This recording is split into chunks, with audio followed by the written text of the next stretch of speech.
जय श्री कृष्णा भक्तजनों, राधे राधे। कार्तिक मास महात्म्य के 8वें अध्याय की शुरुआत एक दोहे के साथ होती है, जो कि इस प्रकार है। जिसकी दया से सरस्वती भाव रही उपजाए, कार्तिक महात्म्य का कमल लिखे 8वां अध्याय। नारद जी बोले, अब मैं कार्तिक व्रत के उद्यापन का वर्णन करता हूँ, जो सब पापों का नाश करने वाला है। व्रत का पालन करने वाला मनुष्य कार्तिक शुक्ल चतुर्दशी को व्रत की पूर्ति और भगवान विष्णु की प्रीति के लिए उद्यापन करे। तुलसी के ऊपर एक सुंदर मंडप बनाए, उसे केले के खंभों से संयुक्त करके नाना प्रकार की धातुओं से उसकी विचित्र शोभा बढ़ाए। मंडप के चारों ओर दीपकों की श्रेणी सुंदर ढंग से सजाकर रखें। उस मंडप में सुंदर बंधनवारों से सुशोभित 4 दरवाजे बनाएं और उन्हें फूलों से तथा चंवल से सुसज्जित करें।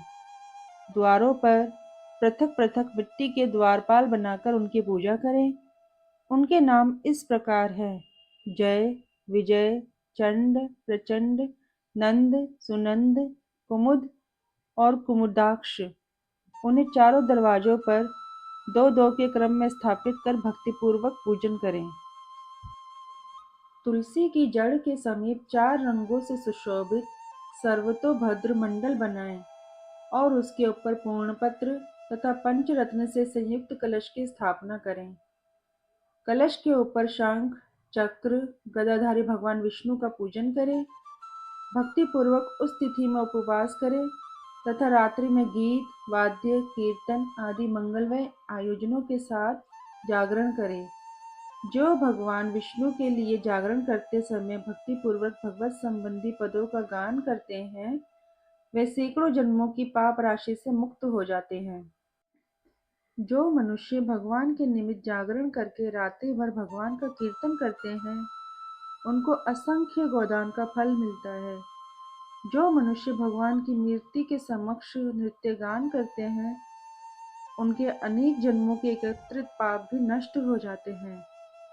जो भगवान के सम्मुख बैठकर कीर्तन करते हैं और बंसी आदि बजाकर भगवत भक्तों को प्रसन्न करते हैं तथा भक्ति से रात्रि भर जागरण करते हैं, उन्हें करोड़ों तीर्थ करने का फल मिलता है। उसके बाद पूर्णमासी में एक सपत्नीक ब्राह्मण को निमंत्रित करें। प्रातः काल स्नान और देव पूजन करके वेदी पर अग्नि की स्थापना करें और भगवान की प्रीति के लिए तिल और खीर की आहुति दें।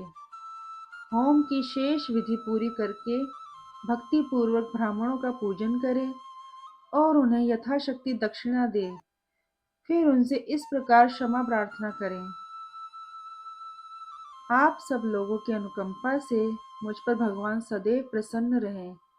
इस व्रत को करने से मेरे 7 जन्मों के किए हुए पाप नष्ट हो जाए और मेरी संतान चिरंजीवी हो।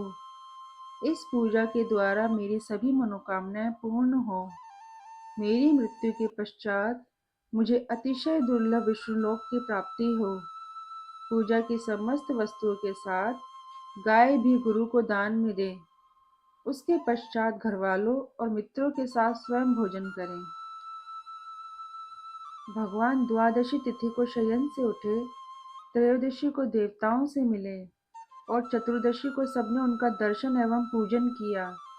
इसलिए उस तिथि में भगवान की पूजा करनी चाहिए। गुरु की आज्ञा से भगवान विष्णु की स्वर्णमय प्रतिमा का पूजन करें। इस पूर्णिमा को पुष्कर तीर्थ की यात्रा श्रेष्ठ मानी गई है। कार्तिक माह में इस विधि का पालन करना चाहिए। जो इस प्रकार कार्तिक के व्रत का पालन करते हैं, वे धन्य एवं पूजनीय हैं। उन्हें उत्तम फल की प्राप्ति होती है। जो भगवान विष्णु की भक्ति में तत्पर हो कार्तिक में व्रत का पालन करते हैं, उनके शरीर में स्थित सभी पाप तत्काल नष्ट हो जाते हैं। जो श्रद्धापूर्वक कार्तिक के अध्यापन का महात्म्य सुनता या सुनाता है, वे भगवान विष्णु का सायुज्य प्राप्त करता है। इस प्रकार भक्तजनों, कार्तिक मास महात्म्य के 8वें अध्याय यहाँ समाप्त होता है।